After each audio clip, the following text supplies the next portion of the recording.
Happy morning, friends. I'm back. Welcome you all on my channel. Always Happy Shri. Today was going through lots of chats. Accidentally came across a story which I think I need to share with you all. Here it goes.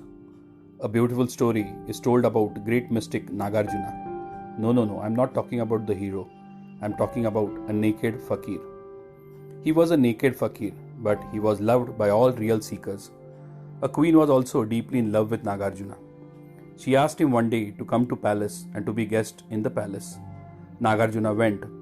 The queen asked him a favor. Nagarjuna said, "What do you want?" The queen said, "I want your begging bowl." Nagarjuna gave it. That was the only thing he had, his begging bowl. And the queen brought a golden begging bowl, studded with diamonds, and gave it to Nagarjuna. She said, "Now you keep this. I'll worship the begging bowl that you have carried for the years. It has some of your vibe. It will be my temple." And the man liked, "You should not carry an ordinary wooden begging bowl. Keep this golden one. I have made it specially for you." It was really precious. If Nagarjuna had been an ordinary mystic, he would have said, "I cannot touch it. I have renounced the world." But for him, it was all the same. So he took the bowl. When he left the palace, a thief saw him. He could not believe his eyes. A naked man with such a precious thing? How long can he protect it? So the thief followed. Nagarjuna was staying outside the town in the ruined ancient temple. No doors, no windows. It was just a ruin. The thief was very happy. Soon Nagarjuna will have to go to sleep and there will be no difficulty. I'll get the bowl. The thief was hiding behind a wall just outside the door. Nagarjuna threw the bowl outside the door. The thief could not believe what had happened. Nagarjuna threw it because he had watched the thief coming behind him, and he knew perfectly well that he was not coming for him. He was coming for a bowl. So why unnecessarily let him wait? Be finished with it so that he can go and also can take rest. Such a precious thing, and Nagarjuna had thrown it so easily. The thief could not go without thanking him. He knew perfectly well that it had been thrown for him.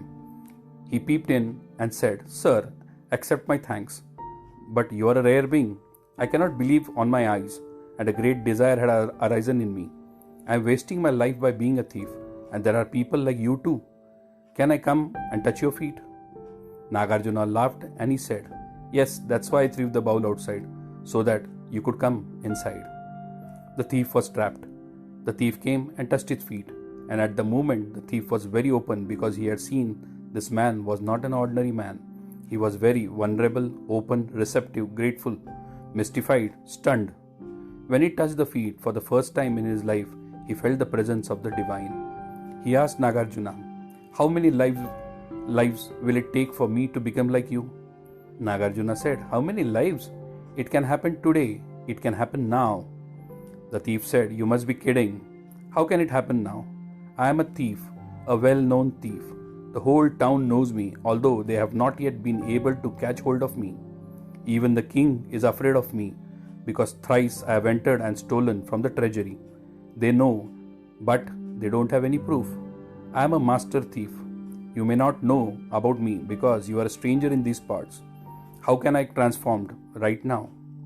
And Nagarjuna said, "If in an old house for centuries there has been darkness, you bring a candle and the darkness says, 'For centuries and centuries I have been there. I cannot go out just because you have brought a candle in. I have lived so long. Can the darkness give resistance?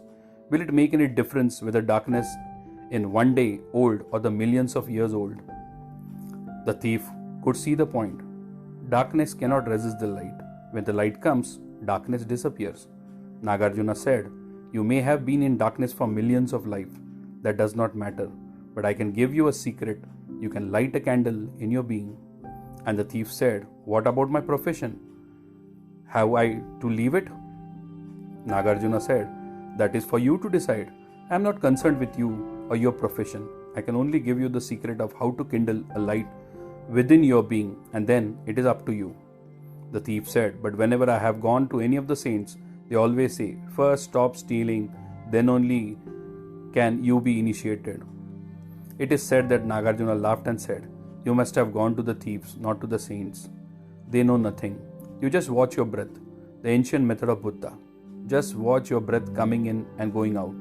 Whenever you remember, watch your breath. Even when you go to steal, when you enter in somebody's house in the night, go on watching your breath. When you have opened the treasure and the diamonds are there, go on watching your breath. And do whatsoever you want to do, but don't forget to watch the breath.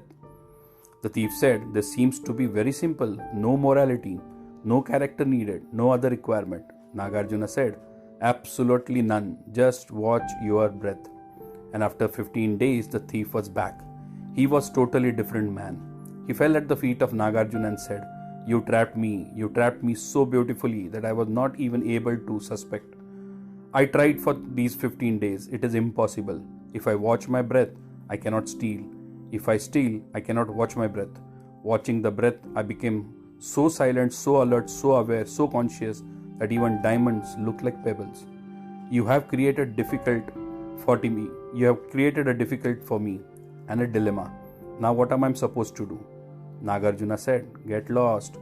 Whatsoever you want to do. If you want the silence, that the peace, that the bliss arises in you when you watch your breath, then choose that. If you think all the diamonds and the gold and the silver is more valuable, then choose that. That is for you to choose. Who am I to interfere in your life? The man said, I cannot choose to be unconscious again. I have never known such moments. Accept me as one of your disciples. Initiate me. Nagarjuna said, I have initiated you already. Friends, religion is based not on mortality, but in meditation. Religion is rooted not in character, but in consciousness. Thank you so very much. Have a great day ahead and bye-bye.